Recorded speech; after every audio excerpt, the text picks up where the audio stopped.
Hello and welcome to the inaugural Hay House World Summit. We're excited to have all of you participating in this special event.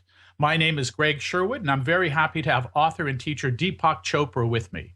As a global leader and pioneer in the field of mind-body medicine, Dr. Deepak Chopra transforms the way the world views physical, mental, emotional, spiritual, and social wellness. Known as a prolific author in both the fiction and nonfiction categories, Deepak Chopra, welcome to this Hay House World Summit session. Thank you so much. I'm very happy to be with you.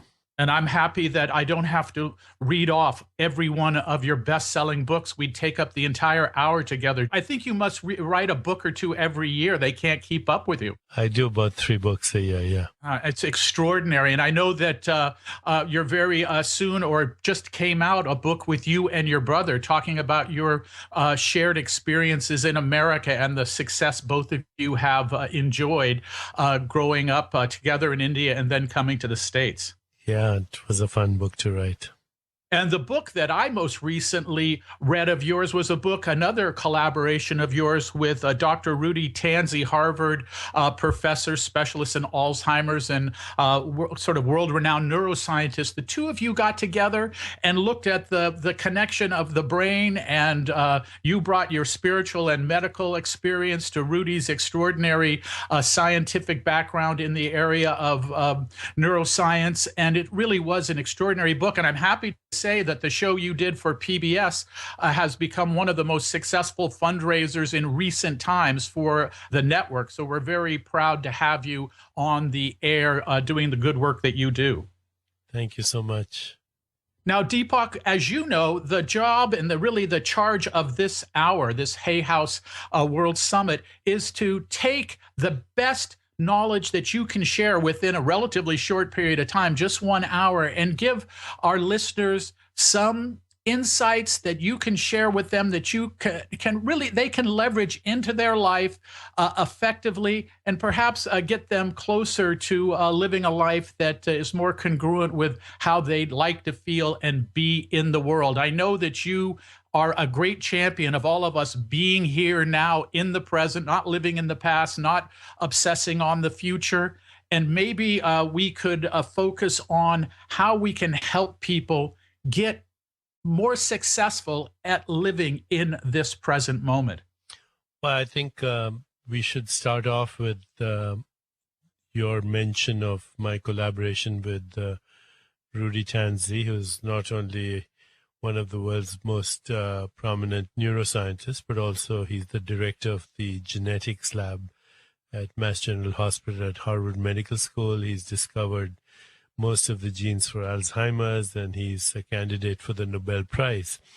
And the reason I did Superbrain with him was that he was one of those rare scientists who has, as I mentioned, won all these acclaims and has all these credentials, who was open to the idea that we are not our brain. And we met, actually, believe it or not, in the men's room after our talks at TED Med. TED Med is the medical conference of TED. It's similar to TED, but it's only for medical doctors and scientists. And I asked him a very simple question while we were both doing our thing. I said, Rudy, is the brain a verb or a noun? And, he thought about it and he said, it's a verb. So that started our conversation, because according to spiritual traditions, as we know, nothing stands still.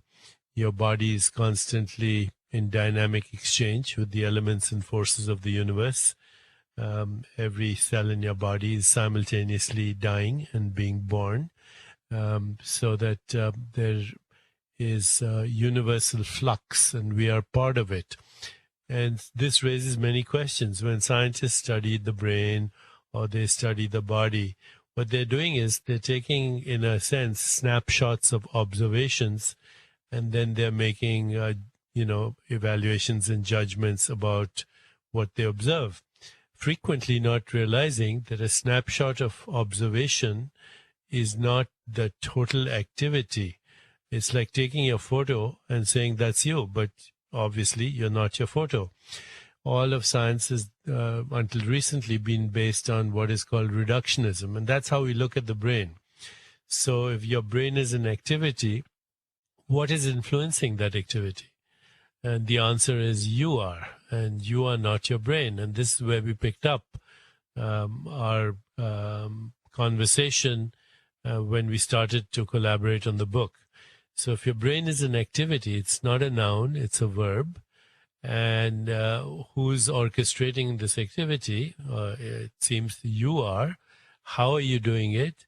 Well, by the way you think, by the way you feel, by the way you imagine, by the way you make choices, by the way you speak, by the way you behave, your personal relationships, your social interactions, your environment, they're all part of the activity. You have to have what we call a brain activity as a result of all the things that I mentioned: cognition, feelings, moods, emotions, thoughts, relationships, social interactions, environment, and our biology are an integrated activity.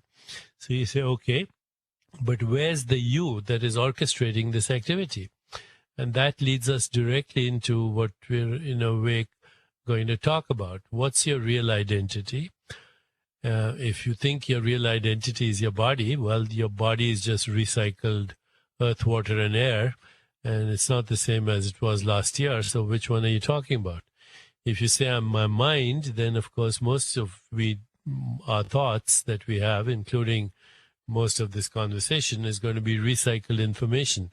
The mind is just a process through which we recycle energy and information between us. And, so the social networks are also our extended mind. So is this conversation. It's our extended mind. And it's recycling through many, many brains and nervous systems, even as our listeners listen to us. So who does it belong to? Is my mind actually my own? Or is it an embodied and relational process that is being recycled through the ecosystem, which is the web of life? So you see, you get into a lot of riddles and conundrums when you ask yourself a simple question like, who am I? What's my brain? And it all boils down to one question, and that is, who am I? And I think we can all say with certainty that I exist. That's the only thing we can be totally 100% certain of. And if I say I exist, then the question immediately is, who is the I that says I exist? What is this feeling that I call I? You have that feeling, I have that feeling, I. Everyone who is listening to this conversation has this feeling, I. It's the most important feeling we have, because everything that we do is because of this I. I want to love, I want to have compassion, I want to be healthy, whatever, I want to be successful. Well, first of all, who's the I and where is the I?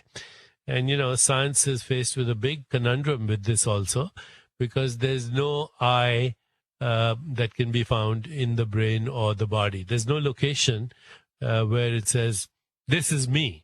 Okay, and that's in science, in neuroscience, that's called the hard problem. You can't find you in your body.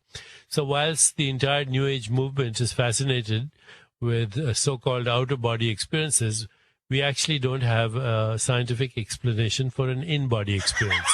Okay, and when you don't have an explanation for something, then there's a principle in science called Occam's razor.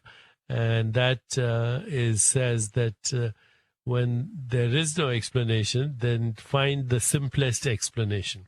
And the simplest explanation that we can offer, or anybody can offer, for the fact that you can't be found in your body, is that you're not in it. That's a hallucination. And it's a hallucination that we all share, that, I am located somewhere in my body. The wisdom traditions of the world tell us that it's the other way around. Your body is in you. Your mind is in you. In fact, the whole universe is in you. And there's a beautiful line from Lord Krishna in the Bhagavad Gita, where he tells Arjuna, Prakratim swam vashtbhai vishrajami puna puna. Curving back within myself, I create again and again. And so if I'm not in my body, then the next question is, where the heck am I? And the answer to that seems to be that it's a wrong question, because as soon as you say where, you imply a location to something that has no location in time, because it's eternal and timeless. You imply a location in space to something that has no location in space, that doesn't have volume. It's your spirit. Your spirit, your consciousness is, we would say in today's terms, non-local. It has no location in space or time. In the Bhagavad Gita, Lord Krishna says, water cannot wet it, wind cannot dry it, weapons cannot shatter it, and fire cannot burn it. It's ancient, it's unborn, it does not die. So that's the starting point, that we are consciousness, that consciousness is non-local, it's eternal, and the body, mind, and everything else that we call the universe are an activity in our own consciousness. If there was an activity outside of consciousness, it would be unknowable by definition. So that's where we start. And then you say, okay, now how can this be useful to me in my life? Well, it can be useful in many ways. The 5 causes of suffering, as explained in the wisdom tradition of Vedanta, are as follows. Number 1, not knowing who you are. Number 2, being attached or addicted to the impermanent, which is a fact of existence. Impermanence is a fact of existence. Number 3, being afraid of the fact of impermanence. Number 4, identifying with a socially induced hallucination called the ego. And number 5, the fear of death. And in fact, all these 5 can be traced to the first one, not knowing who you are. And so, the whole goal of higher states of consciousness or enlightenment is to find your true identity, which is not your body, not your mind, not the world, but the source of it all. And when you do that, then not only have you solved the problem of suffering in general for yourself, but you can help alleviate the suffering of the world. And you can also go beyond the ultimate fear, which is the fear of death, which is in a form the fear of all fears in disguise. Every fear that you have is the fear of the unknown. Well, the fact is that the known is all that has already happened, so it doesn't exist. The unknown is the place where we live and breathe and move, and yet we are afraid of it. If the unknown could become known to you, then you would have no fear. And that would then give you the ability to harness what are the qualities of your spirit. And these qualities are, of course, infinite love, infinite compassion, empathy, joy, choice, imagination, insight, intuition, creativity. These are the gifts of our spirit. So while most people are looking for this or that, they have lost, as they say in all scriptures, what good does it do a man to gain the whole world but lose his soul? Because the soul is the source of the whole world. So, my life has been dedicated to explaining in terms of the practice of meditation and self-awareness and self-reflection, and also the practices of transcendence, conscious choice-making, knowing the difference between what we see and what actually is. And, I've dealt with this progressively in my books. It was for me, therefore, an opportunity to explain it, albeit simply, in terms of neuroscience, because I think neuroscience is a gateway, but anyone who really understands neuroscience or the brain will tell you, don't look for consciousness in the brain either, because it's not there. Your brain is an instrument through which you orchestrate your consciousness. And you can learn to do it. You can learn to shut off the reptilian brain, which is only involved in survival, and you can use it only when you need it for survival. You can learn how to maximize your limbic brain's abilities, which are emotional well-being, being connected to the world through what are called divine emotions of love, joy, compassion, and equanimity. And you can also learn to use your cortical brain, which is the third part of your brain, which is actually the most recent part, only 4 million years old. The others are hundreds of millions of years old, therefore more primitive. You can learn to harness the abilities or this instrument that we call cortical brain and experience even higher consciousness, which is consciousness of consciousness, which is ultimately answering the questions: who am I? What's the meaning and purpose of my life? What is the meaning of death? Do I have a soul? Does God exist? How do I find the source of imagination or intuition or creativity or my sense of the divine? So, that's what the journey of consciousness entails. Well, it's a fascinating way to set up a rather, a majestic philosophical and practical issue. And I'm still back to the fundamental question: who am I? And that, you said we're all looking at and listening to this conversation from the point of view of our I-ness, our ego, and yet you're arguing or suggesting that the reality is the thing we call I and the thing that we would refer to as our ego, with its emotions and its anger and its frustration and its ambition, is not who we are. Right. And even physics acknowledges today that all boundaries are notational. By notational means they are ways of measuring something.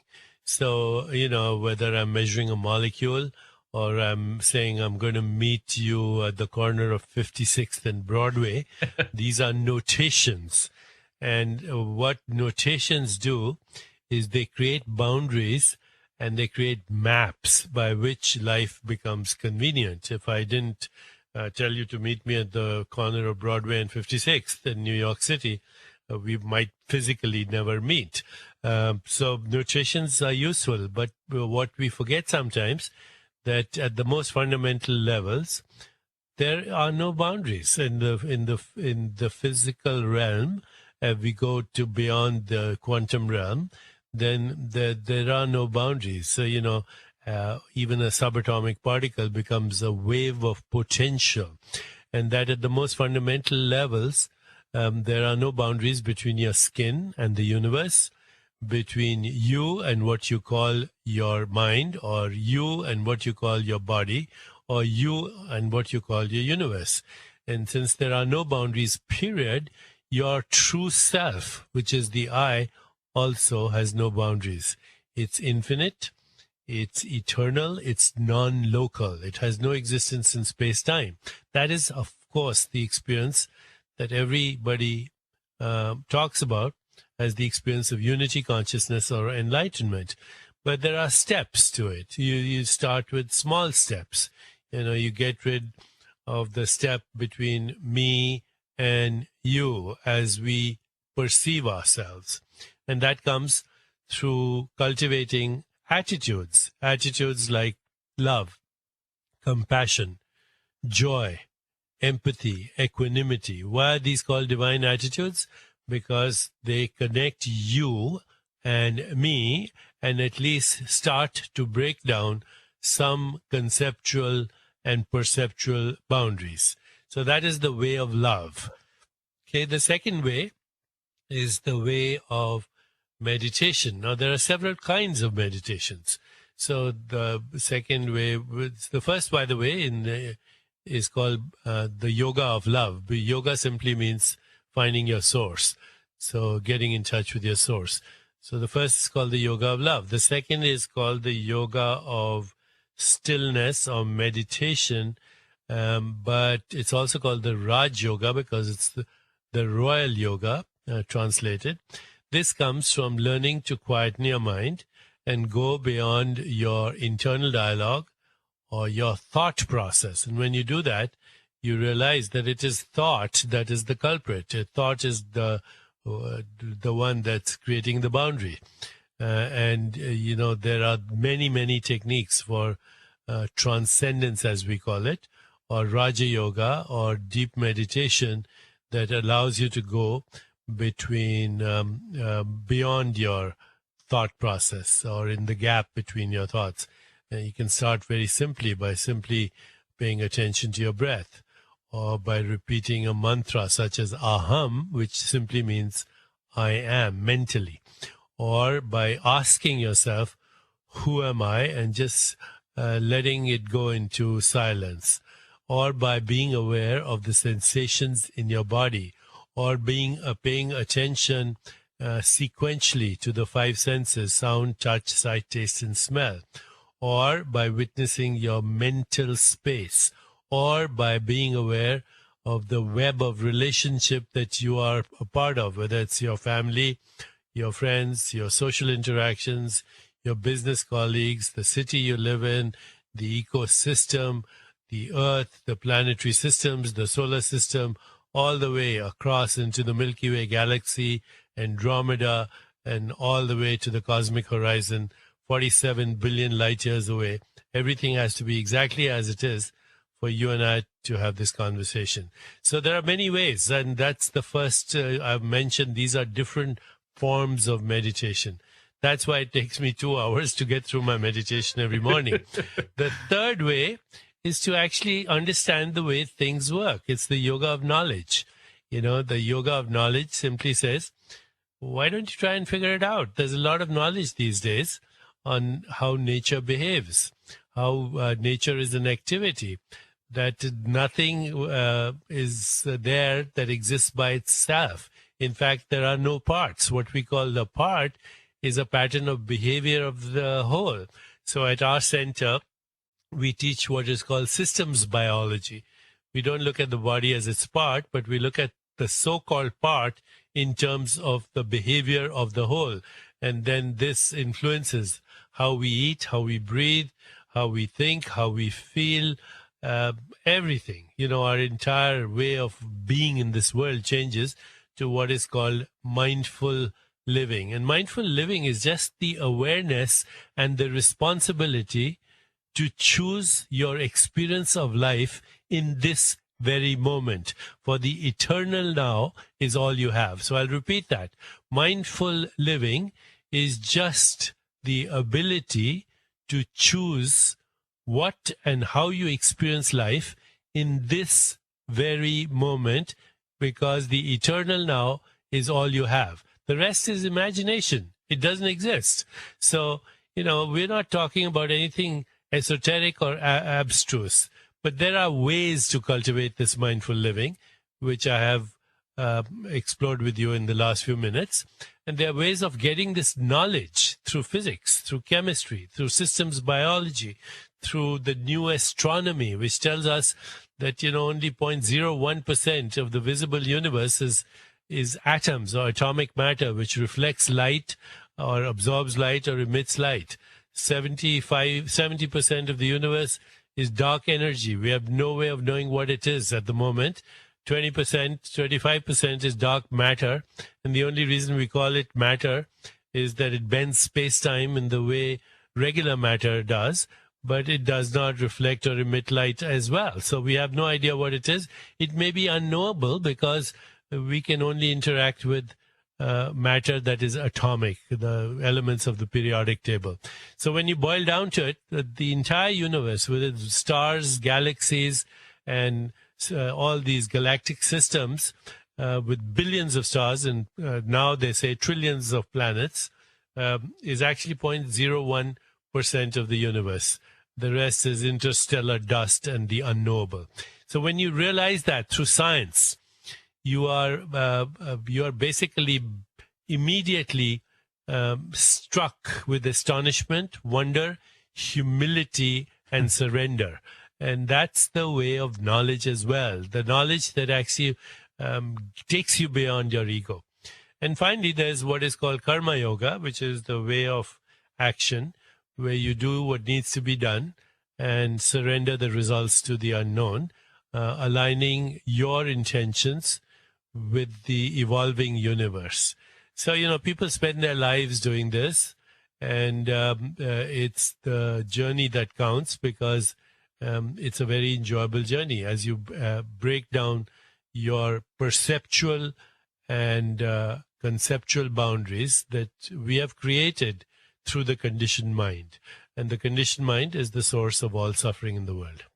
Well, this is very interesting. The getting to this last one, the karma yoga. I think most of us live in a world where we could listen to what we just heard you elegantly lay out, which is a path and an understanding of our place in the world and a path towards spending more time in it. It's just thrilling and inspiring to hear, and yet so many of us feel, whether it's struggling with our subconscious mind or our sense of obligation to do this or that, or the regrets and feelings of revenge we have from past encounters with people, or perhaps an unfortunate childhood, or are driven by ambitions to be what we're not right now.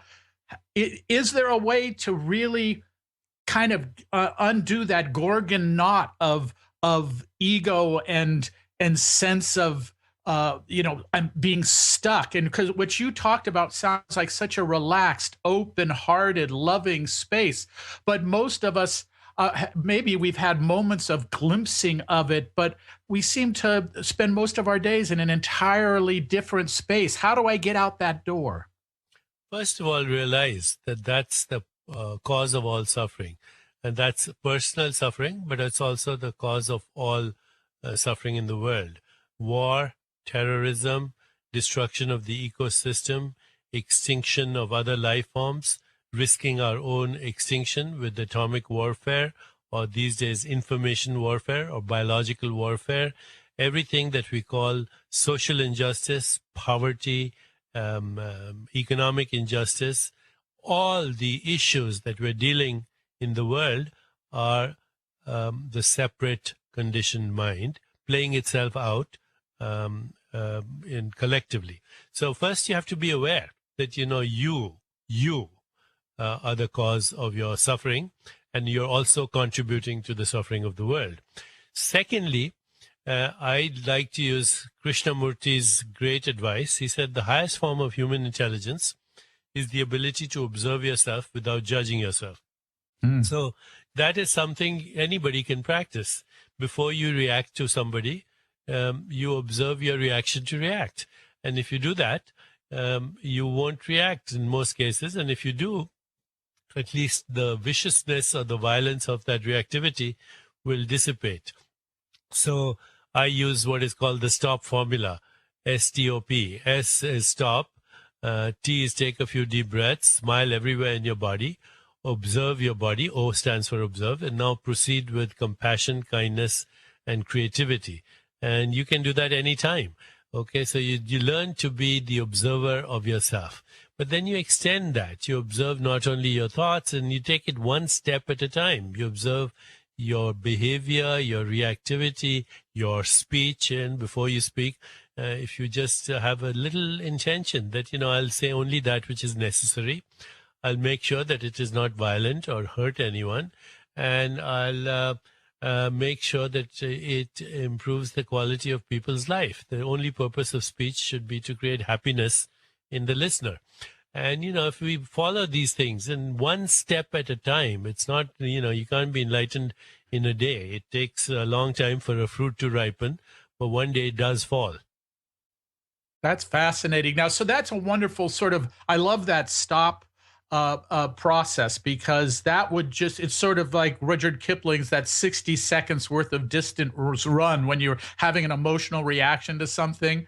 Just take a moment, breathe, observe what you're feeling, and that would be a profoundly effective tool if all of us just started to do that and nothing else. Well, that applies to everything. If you're any impulsive behavior, so if you're impulsive or compulsive in your eating, and that's the problem of your diabetes type 2 and obesity, which will lead to all kinds of other problems in the future, next time you're going to impulsively eat, just stop and take a few deep breaths, feel your body, observe it, and ask yourself, am I hungry? and if physically hungry, that is. You might be emotionally hungry, in which case the food cannot do anything to satisfy your emotional hunger, even if it's a so-called comfort food. So you can apply that to any situation in your life. Well, that's great. That's wonderful advice. And I think that it really is helpful. This notion of and I think of you every time I see the bumper sticker in my town. Don't believe everything you think, because that seems to point sort of in the same direction you're talking about. I think it appears that we seem to over identify with our thoughts. How do we break away from that? Well, first of all, realize that, most of your thoughts are not your own, unless you have a really original creative thought like Einstein's E is equal to mc squared. Now, that was original. And even that, by the way, wasn't his own. He tapped into a deeper field of intelligence. So, first of all, you realize that most of your thoughts are not your own. And most of them are actually, these days, are by a result of the conditioning we are exposed to every day through advertising, through media, through it reinforces a false sense of self.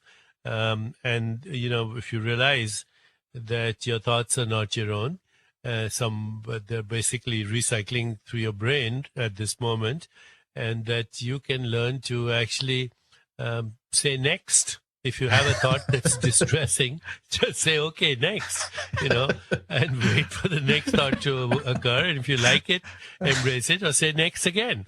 There's very simple ways of learning to be self-aware. We are aware of everything that's so destructive, and we're not aware of our own self, which is the most creative aspect of the universe.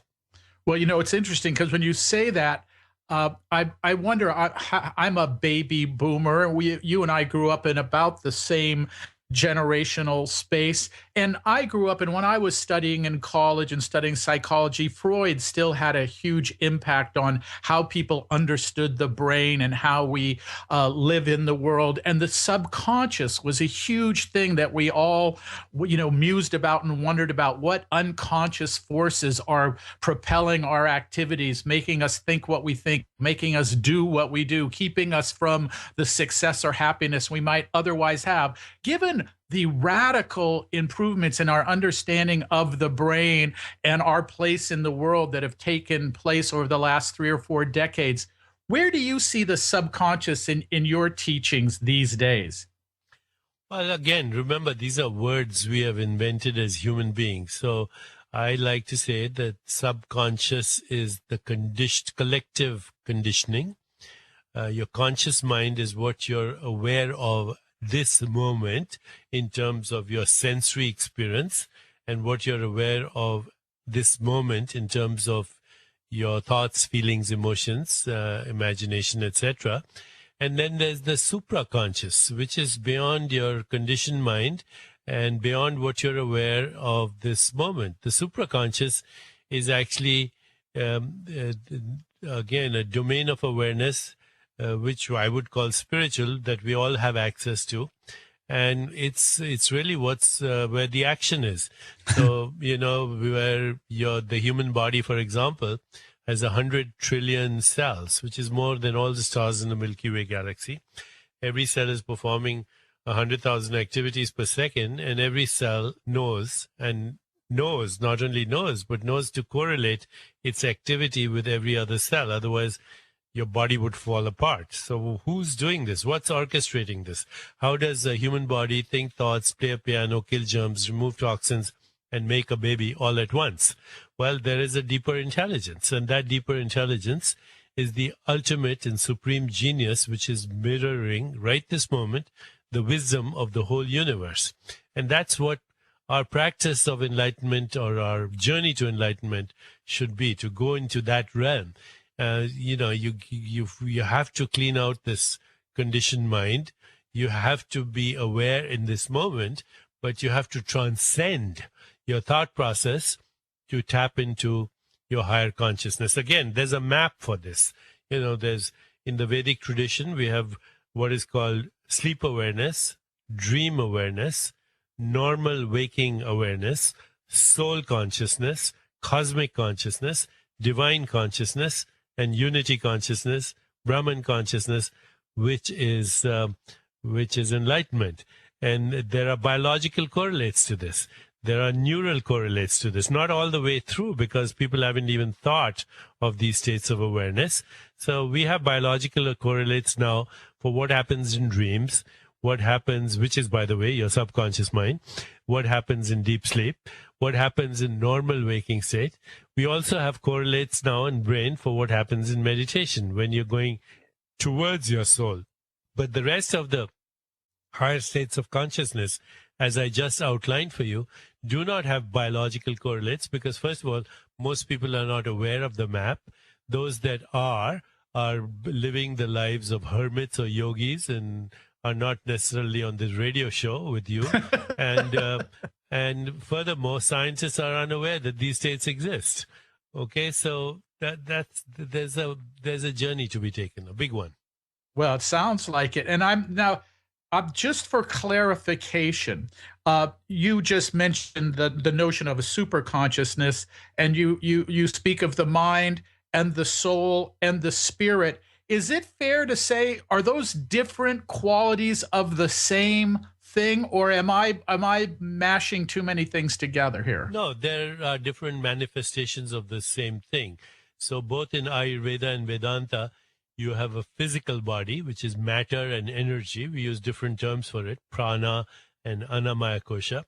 Then you have a subtle body, which is constantly outliving the death of your physical body, even as we speak. It's the body of your mind, intellect, and ego. And it's where you experience or process emotions and thoughts and so-called logic or rationality. And then you have a causal body. The causal body is your individual soul, which is called jiva, which also, by the way, unfortunately, is conditioned by lifetimes of experience. And then beyond the jiva is the Atman, the unconditioned mind, which is one with the universal mind.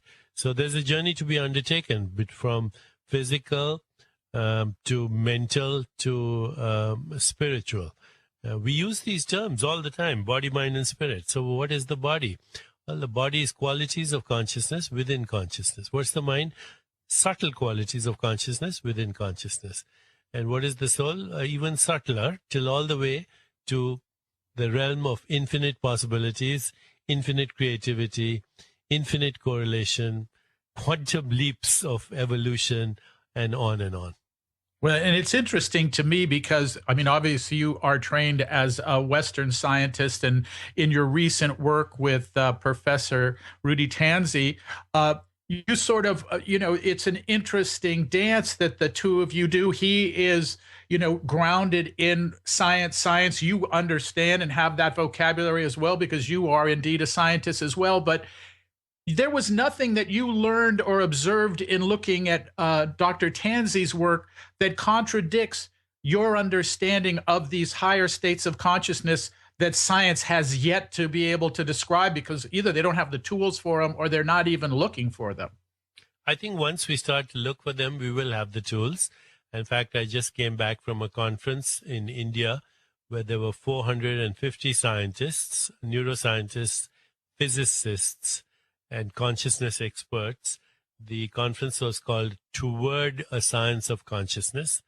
And we've kept up with email exchanges with each other, discussing all the different views on consciousness. There are so many views. There's one called realism. There's another one called idealism. There's another one called easy realism, and on and on and on. Because there are a lot of scientists today that are looking to find a science of consciousness. What some of them don't realize is that even science is an activity in consciousness. Experiments are designed in consciousness. Theories are conceived in consciousness. Observations are made in consciousness. And therefore, we have to actually stop looking for neurological basis of consciousness and look for how consciousness changes neurology or biology. And a lot of us are there already. So, we're discussing ways to look at this in a scientific manner. In fact, after I left India 2-3 weeks ago, We are 400 people on email right now, exchanging emails and ideas by the hour. So I'm very confident that as we move into the future, we'll have a legitimate science of consciousness, but it will not be based on a physicalist ontology, which means it will not be based on the premise that the world is physical, because everything that we're learning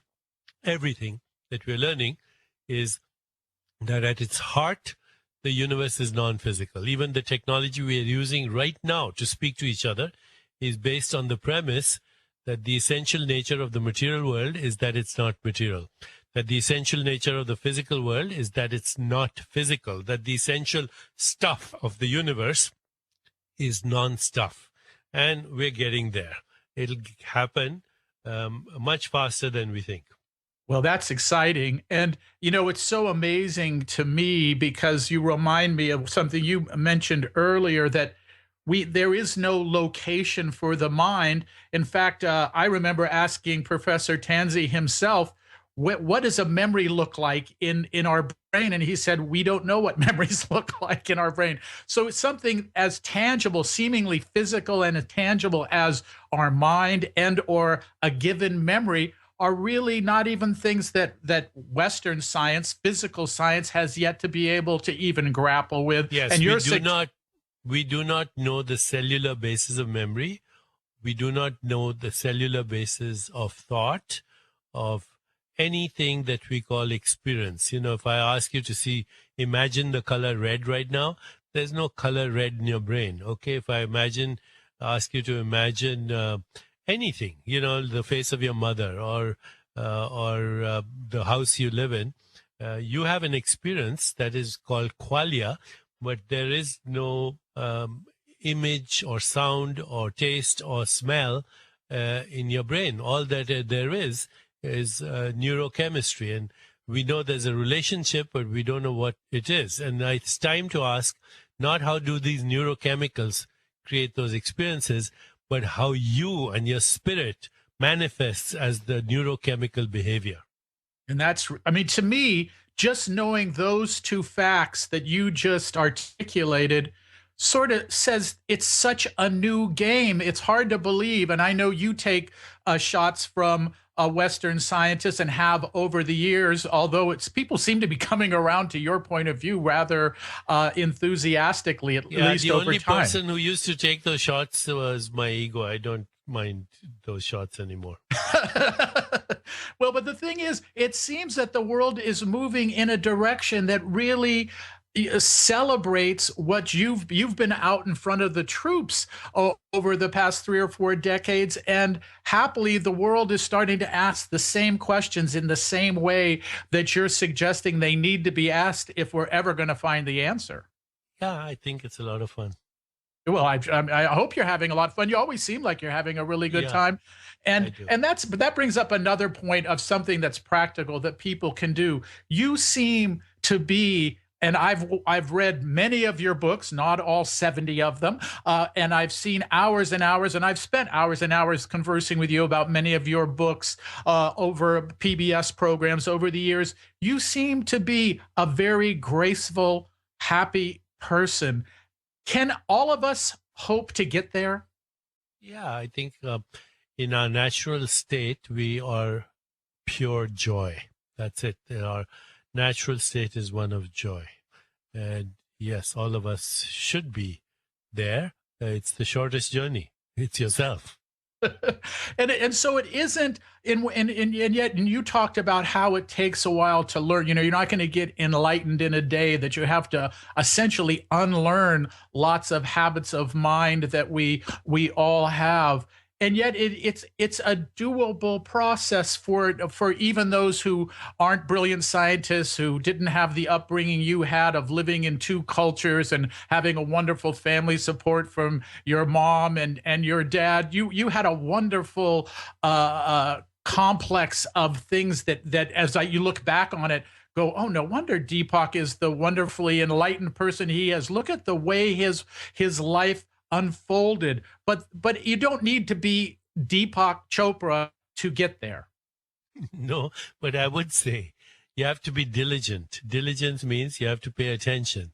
So you have to be diligent in self-awareness. Observe yourself, observe yourself, observe yourself without judging yourself. Number one. Number two, take time to be silent and still in meditation. Number three, live the questions. Live the questions. Who am I? What do I want? And how can I have a happier life? Number four, make love a priority. Number five, don't do anything that isn't fun with people who aren't fun, that is not going to give other people the experience of fun. And, just I could list a bunch of other things, but, they're very simple. I can make anyone happy by giving them attention, appreciation, affection. And it's the fastest way for me to feel happy. So, while everybody thinks that, winning the lottery will make them happy, it might for a few months, for a year. But at the end, they return to who they are, their baseline status. So the rules are very simple. Self-awareness, silence, living the questions, making love a priority, never ceasing to have a sense of wonder, and acquiring the knowledge that is available to you, and doing things that are meaningful, not only to you, but make a difference in the world. That's it. Well, that's it. I mean, that's a great game plan. It makes me wonder, though. You live in the world as a graceful, happy, wonderful teacher.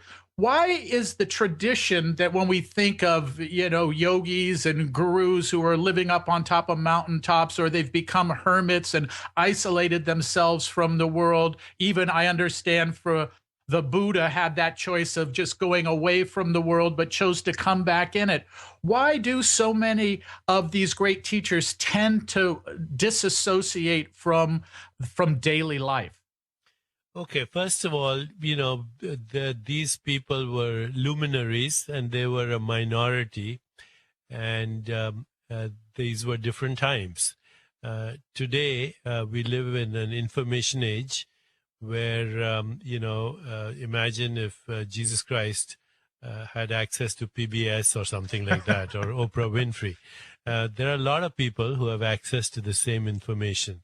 And therefore, what was the knowledge of a privileged few is now the knowledge of a lot of people, and it's rapidly increasing. Number three, in the tradition where yoga blossomed and flowered, there were certain kinds of traditions that were kept alive. So, a healthy life was considered to be 100 years. The first 25 years was all about ambition, success, and knowledge. The second 25 years was how to take that success and knowledge to improve not only your own standing in your society, but society as well. So you moved into the realm from being just an acquirer of knowledge to a user of knowledge. The third 25 years of your life was devoted to giving back to the world what it gave to you. And the fourth 25 years of knowledge or life, which is 75 to 100, was devoted to enlightenment. And, people actually followed these rules. I still have a great grand uncle who's over 100, who's now living in the forest by the Himalayas, following the last phase of his life, which is enlightenment. But, we don't have to go back to the ancient traditions. Times change, everything changes, culture changes. We're moving into a global world, global knowledge. There's nothing from making an atomic bomb to seeking enlightenment that's not available in one way or another through the internet or on Wikipedia. At least it gives you a doorway to that. So we're living in different times. I think I like to think of, what there's a phrase in Christian doctrine, to be in the world and not of it. And I think you can do both, to be immanent and transcendent at the same time. Well, that, you talk about living in the modern times, which we always live in, and yet you chose recently to experience the life of a monk. You shaved your head. And can you tell people just briefly about that experience? Because I thought that was extraordinary. Well, I wanted to be in a place where I was not the person who's the authority, to have the experience where somebody younger than me, or abbot or monk in the monastery, was actually somebody that could guide us. And so we shaved our heads. We walked barefoot on the streets and in the forest to beg for our food. It wasn't called begging, it was called the alms round. We shared our one meal a day. We meditated on impermanence and, in fact, even on our own death. As a result of this experience, the present moment acquired a quality of preciousness that I even had not experienced before. As the monk said when I left my abbot, he said, the most important time in your life is now. The most important person in your life is the one that you're with now. The most important work that you're doing in your life is what you're doing right now. And if you just remember that, that's the life you want to live, because the now never ends. And, of course I knew that, but it was nice to, in a sense, hear it in a refreshing way and experience it in a refreshing way. When you know the true value of life, then you don't waste it around. Where did you actually do that, Deepak? It was a monastery in the north of Thailand, near a place, a forest monastery in the north of Thailand, in a place called Reng Chai. People have heard of Chiang Mai. This is Reng Mai. Sorry, that's the name of the nearest town. Wow. So it just sounds like it's so fascinating that even with all of your experience and all of the thought and wisdom that has gone into your life and the diligence you've applied to becoming who you are, you found that experience even more enlightening and indeed humbling. Well, Greg, I do that every 3-4 months. I take a week of silence, and I'm going to do that again in May, this time in Asilomar. And there are a bunch of people who go with me for that. And we do exactly what we did in the monastery, except for go begging for our food, similar. And I've done it for years and years. And then, what we do is we leave 2 hours in the evening for dialogue and discussion. And so it's a process I've actually followed all my life. This was a little more exotic and more extreme, and I wanted to do it for a long time. Well, it sounded so fascinating, and I love to see I saw some pictures on the web of you in your robes with your shaved head, and it was extraordinary to see. I'm wondering though, for those of us, it makes the begging easier because no one knows who you are. I'm wondering though, that sounds like some of us think, well, short of doing something like that, I am not going to get on the path that a Deepak Chopra is on. And I really, because I've got a family and a job and a mortgage, I'm not going to go to Thailand, or I'm not even going to go to Asilomar for 2 weeks and sit in silence with Deepak, because I can neither afford it, the time or the money. But these more simple steps that you've suggested throughout this hour are valuable, vital ways to move in that direction. Yes, they're very valuable, and all they require is diligence. And as the Buddha said in his teaching, right perspective, right quality of attention. Right means correct or revolutionary. But one of the things he emphasized in his Eightfold Path was diligence to practice. And that doesn't mean you need extra time. It's just a way you shift your priorities. Dan Siegel, who's a neuropsychiatrist at UCLA, he has a very interesting pie that he's created, like a pizza. It divides time into 8 slices. So there's sleep time, there's exercise time, there's meditation time, there's play time, there's relationship time, there is focused work time, and there is what else am I saying? I mentioned sleep. So you can look up the eight slices of the pizza. But they're not all equal, I take it. They're not equal because you need 6 to 8 hours of sleep. But, if you can spend 15 minutes meditation every day and at least 15, 20 minutes devoting your time to relationship and cultivating meaningful relationship, and then when you're doing your work, you can really focus on your work, then you also realize that even though your subconscious mind or your lower brain can do many things at the same time, your conscious mind cannot multitask. It cannot do it. Okay, so it's a what is called a myth. So do one thing at a time and do it with excellence. So, and that is the notion of diligence. That sounds fascinating, and probably good advice for all of us, at least in the Western world, where we've all taken, I think, a serious belief in that myth that we can do and have to do. Yeah. Yeah, you're driving a car, you're gobbling down a sandwich, which are just hamburgers and French fries and ketchup. You're driving at the same time. You're talking to the cell phone because now you don't have to have it in your hand. And you get nothing done. You miss your destination. You cross a traffic light. You annoy the person you're talking to because you're not really listening to them. And you get indigestion. So what's the point? The point is, I think we all believe we have to keep up in some way. And you are making and have made over the course of this last hour, I think, a rather vivid and clear argument to point us in the other direction. And it's interesting that you should say that we can only do one thing at a time, because I understand the scientists, neuroscientists, have studied this very phenomena with students at Stanford and MIT, and indeed, we can't multitask. Not consciously, no. But your subconscious, your autonomic nervous system is doing lots of things right now. It's regulating your blood pressure, your heart rate. That's the miracle of our existence. There's a part of our mind that does almost infinite things simultaneously, but it's not our conscious mind.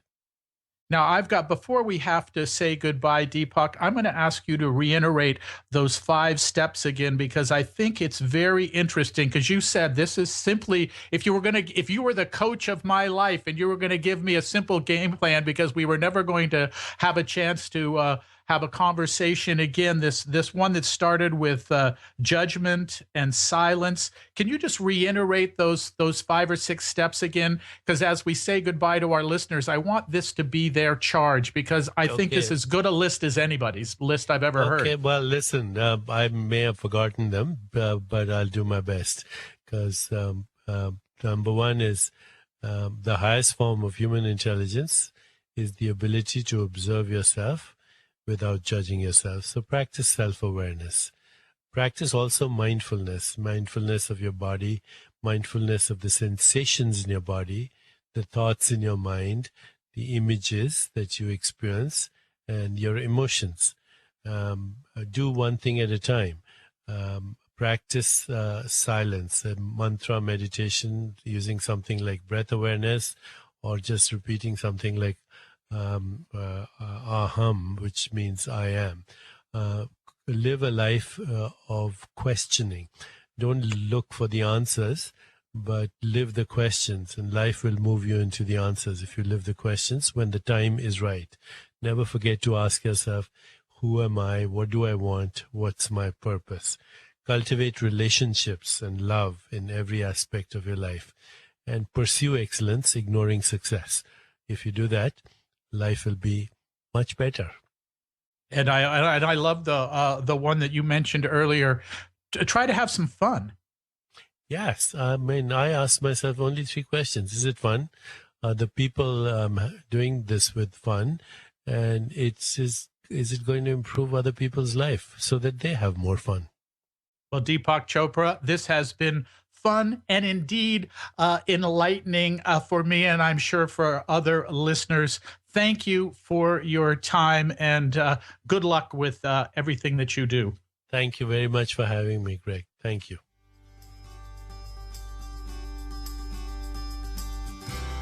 Thanks for joining us for this 2013 Hay House World Summit interview. We hope that you found it inspirational, uplifting, and educational. This is a global event, and we're glad that you could join us as we make the world a little smaller.